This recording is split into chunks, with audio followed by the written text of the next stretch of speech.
여러분 안녕하십니까? CJB 아침 뉴스입니다. 최근 신재생에너지가 각광을 받으면서 목재 펠릿도 하나의 대안으로 주목받고 있습니다. 그런데 국내 주요 발전사 5곳이 정작 국산을 외면한 채 수입산만 쓰고 있습니다. 홍우표 기자입니다. 목재 펠릿은 화학물질 첨가 없이 친환경적으로 생산되고 있습니다. 석유 등 화석연료보다 훨씬 저렴하고 대기오염 물질을 획기적으로 줄일 수 있어 신재생에너지로 각광받고 있습니다. 몇 년 새 전국 곳곳에 목재 펠릿 공장이 들어섰고 최근 진천에는 아시아 최대 규모인 연간 30만 톤의 생산 공장도 건립됐습니다. 그런데 가장 큰 수요처인 남부발전 등 국내 5개 발전사가 정작 국산 목재 펠릿 사용을 외면하고 있는 것이 국정감사에서 드러났습니다. 지난해 회의에 홍일학 의원님께서 지적할 때 남부발전에서는 검토하겠다고 답변했는데 개선 의지가 전혀 보이지 않고 있습니다. 지금 협의체를 구성해가지고 국내산 미용 이 에너지를 바이오 에너지를 증대하기 위해서 수입 목재 펠릿의 구입 비용은 국산보다 약간 저렴하지만 신재생 에너지에 대한 인센티브를 적용하면 경제성은 결과적으로 똑같습니다. 경제성에는 차이가 없어요. 그렇죠? 네. 수입산 목재 펠릿을 쓰는지 도저히 이해를 못하겠어요.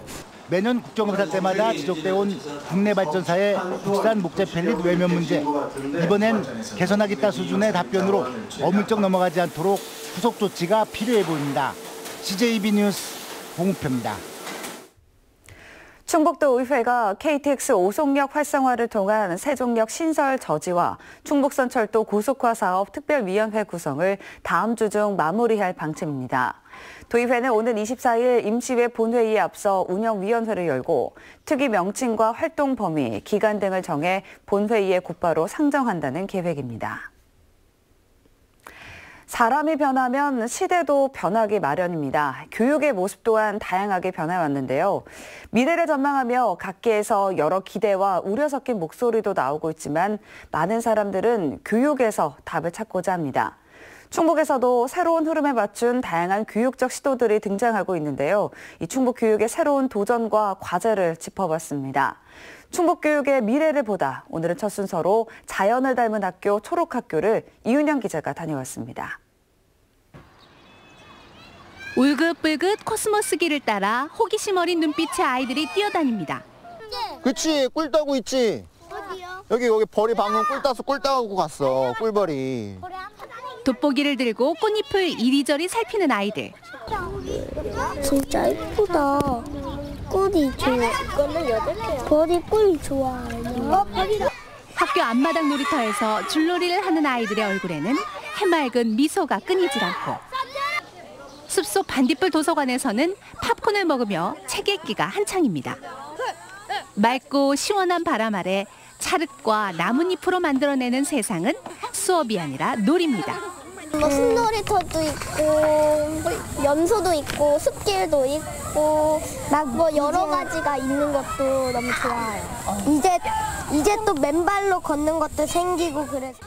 학성초등학교에서의 생태환경교육은 별도의 교육활동이 아닙니다.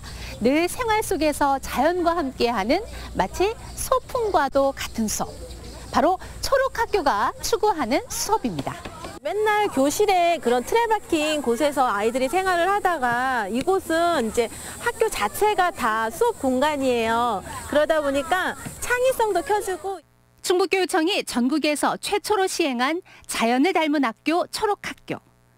지난해 초록학교 만들기 종합계획을 수립한 데 이어 올해 30개 학교를 시범 선정해 5개년 사업에 착수했습니다. 올해만 도내 500여 명의 학생들이 이 초록학교를 방문해 자연 속에서 함께 뛰고 배웠습니다. 우리 학교 어린이들뿐만 아니라 지역 주민들 그리고 인근 학교의 초등학생들, 유치원 어린이들이 와서 생태 체험 학습을 하고 그리고 프로그램을 통해서 감수성을 키워서 학교에서 불어오는 초록바람이 아이들과 부모님, 선생님이 함께 행복한 충북교육의 미래를 꿈꾸고 있습니다. CJB 뉴스 이윤영입니다. 학령 인구 감소로 학급당 학생 수가 10명 미만 학교가 충북 지역에만 133개 교에 이르는 것으로 나타났습니다.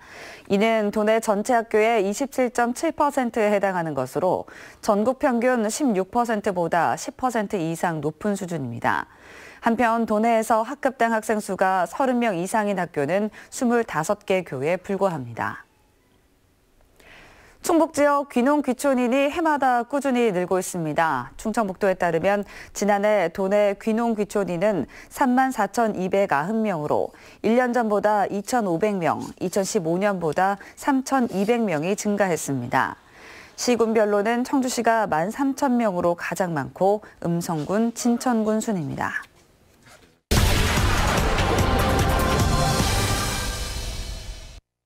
정부가 시장 진입 영업 규제 혁신 방안을 확정했습니다. 사회 변화를 반영하지 못한 40건의 규제가 개선안에 포함됐는데요. 충북의 입장에서는 항공운송 사업자 면허 규제를 대폭 풀기로 한 대목이 눈에 확 들어옵니다. 그동안 항공운송 사업 면허를 취득하기 위해서는 과도한 경쟁 우려가 없어야 한다는 규정을 통과해야만 했습니다. 하지만 과당 경쟁이라는 기준이 모호해서 기존 사업자들을 보호하는 불합리한 장벽이라는 불만의 목소리가 끊이지 않았습니다. 민주당 변재일 의원은 면허 기준에서 과당 경쟁 우려 조항을 삭제하는 항공사업법 개정안을 발의했고, 이시종 지사는 구시대적 발상이라며 헌법 소원 의지까지 밝히기도 했습니다. 결국 정부가 신규 항공사업자의 시장 진입에 가장 큰 걸림돌이었던 과당 경쟁 조항을 면허 기준에서 삭제하기로 한 겁니다. 미국은 1978년 항공산업 진입 규제를 전면 철폐하면서 3년 만에 항공사의 생산성이 2배가 됐고 항공권 가격은 절반 수준으로 떨어졌습니다. 2008년 비행기 2대로 취항한 에어부산은 10년 새 직원이 100여 명에서 1,300여 명으로 10배 이상 늘었습니다. 이달 중 새로운 항공사업법이 개정되면 정부는 내년 초에 신규 항공사 심사 결과를 발표할 방침입니다. 청주공항을 거점으로 한 LCC, 에어로케이의 면허 취득 가능성이 한층 높아졌습니다. 뉴스인 뉴스입니다. 다음 소식입니다. 중국 허난성 카이펑시에서 열린 제20회 한중일 지방정부 교류회의에서 충북에서는 최초로 영동군이 발표자로 나서 글로벌 국악도시 영동을 소개했습니다. 박세복 영동군수는 이 자리에서 지역 현안과 우수자원, 특색을 연계한 국악 활성화 방안과 국악을 매개체로 한 성공 스토리를 통해 지방자치단체가 나아갈 방향을 제시해 참석자들에게 관심과 호평을 받았습니다. 2018 청주 직지코리아 국제페스티벌이 어제 21일간의 대장정을 마치고 폐막했습니다. 직지 숲으로의 산책을 주제로 지난 1일 개막한 직지페스티벌은 고려 저작거리와 직지숲 야외 무대, 미디어쇼 등 풍성한 볼거리로 당초 목표했던 관람객 40만 명을 무난히 돌파하며 막을 내렸습니다. 지난 열흘 동안 보은군 뱃들공원 일대에서 열린 2018 보은대추축제도 성황리에 막을 내렸습니다. 특히 각종 전시체험 코너와 보온대추와 농산물 판매 행사 등이 시민들의 큰 호응을 거두며 역대 최대의 방문객과 판매액을 기록했습니다.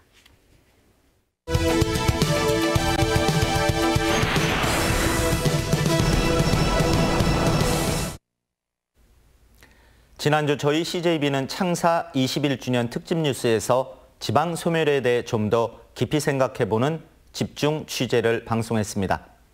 기자가 찾아간 단양군 적성면과 단성면. 산 좋고 물 맑은 풍광을 여전히 간직한 곳이지만 지난해에는 단 한 명의 아기도 태어나지 않았고 또 지난 5년 동안 신생아는 10명 남짓에 불과했습니다. 단양군 전체를 봐도 지난해 태어난 신생아는 100명에도 못 미쳤습니다. 충청북도 역시 상황은 녹록지 않습니다. 현재 충북의 65세 이상 고령 인구는 14% 수준이지만 앞으로 20년이 지나면 35%까지 상승합니다. 버는 사람은 적고 부양할 사람은 넘쳐나는 셈입니다. CJB 특집 뉴스에서는 저밀도 성장을 받아들이고 정주 환경의 향상을 대안으로 제시했습니다.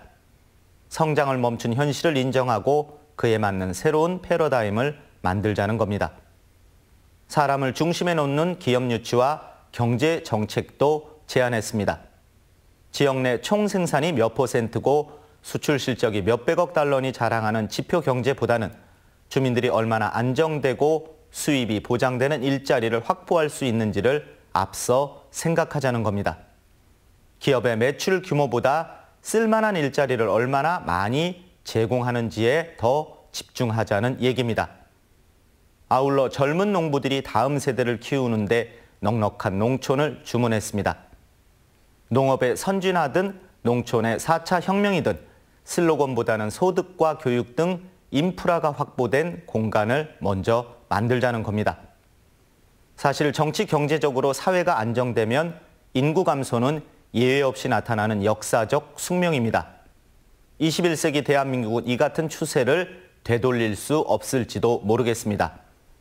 다만 새로운 국면으로 진입할 때까지 속도를 늦추는 길이 유일한 해법이 아닐까 싶습니다. 솔로몬의 지혜를 찾기 전까지는 먼저 시간부터 벌어야겠습니다. 데스크 논평입니다. 청주시가 마련한 수암골 가을 스케치 행사가 수암골 일원에서 다음 달 4일까지 열립니다. 어제는 수암골 골목길에서 벽화 그리기 무료 체험 행사가 열려 수암골을 찾은 가족 단위 관광객들이 자신이 직접 디자인한 벽화에 색칠을 하는 즐거운 시간을 가졌습니다. 오늘은 나무 액자 그리기 체험을 비롯해 다음 달 4일까지 다양한 체험 활동과 인디밴드의 버스킹 공연 등이 마련됩니다. 단양관광관리공단은 다음 달 1일에서 4일까지 3박 4일간 단양군 내 캠핑장 4곳을 선착순으로 무료 개방한다고 밝혔습니다. 이번 행사는 새롭게 조성한 단양 다리안 관광지와 천동 관광지, 소서남 대강 오토 캠핑장을 소개하기 위해 마련됐으며 캠핑객에게는 각종 할인 혜택도 지원할 계획입니다. 충청북도가 겨울철 고농도 미세먼지에 대비하기 위해 운행 경유차의 매연과 자동차 공회전 특별 단속을 실시합니다. 이를 위해 다음 달까지 모든 시군의 단속반을 구성하고 터미널과 주차장 등 차량 밀집 지역에서 비디오 단속과 노상 단속을 병행할 방침입니다. 이 밖에도 미세먼지 배출 핵심 사업장과 비상 저감 조치 배출 시설에 대한 점검을 강화합니다. 괴산 중원대 학사 비리와 장학금 특혜에 관련해 의혹을 받고 있는 윤남진 충북도 의원 등 5명이 경찰에 불구속 입건됐습니다. 윤 의원은 지난 2015년 사회복지사와 보육교사 혈자 실습 시간을 채우지 않고 현장 실습 확인서를 발급받아 자격증을 딴 혐의를 받고 있습니다. 경찰은 현장 실습 확인서를 허위로 발급한 괴산노인복지관과 문무 어린이집 관계자 3명과 윤 의원에게 공로장학금과 총장 특별장학금 명목으로 1,300여만 원을 지급한 혐의로 중원대 전 총장 등 5명을 불구속 입건했습니다. 경찰을 사칭해 성매매 여성과 포주를 감금 폭행하고 돈을 빼앗은 조직폭력배 3명에게 징역 3년 6개월의 실형이 선고됐습니다. 조직폭력배인 27살 김모 씨 등 3명은 지난 1월 성매매를 하겠다며 피해자들을 청주 한 원룸으로 유인해 자신들이 경찰이라며 포주와 성매매 여성을 폭행하고 현금 60만 원을 빼앗은 혐의로 구속 기소됐습니다. 다음은 도내에서 열리는 행사를 안내해드립니다. 제천에서는 2018 미니 취업 박람회가 내일 오후 2시 제천 시민회관에서 열립니다. 보은에서는 WK리그 보은상무대 서울시청 경기가 오후 7시 공설운동장에서 펼쳐집니다. 끝으로 날씨입니다. 충북지방 오늘 구름 많은 가운데 아침까지 안개가 끼는 곳이 있겠습니다. 낮 최고 기온은 청주 18도, 충주 19도 등 17도에서 19도의 분포로 어제보다 낮겠습니다. 내일은 대체로 흐리고 낮 한때 비가 조금 오겠습니다. 내일 도내에 예상되는 강수량은 5mm 미만입니다. 이상으로 CJB 아침 뉴스를 마칩니다. 고맙습니다.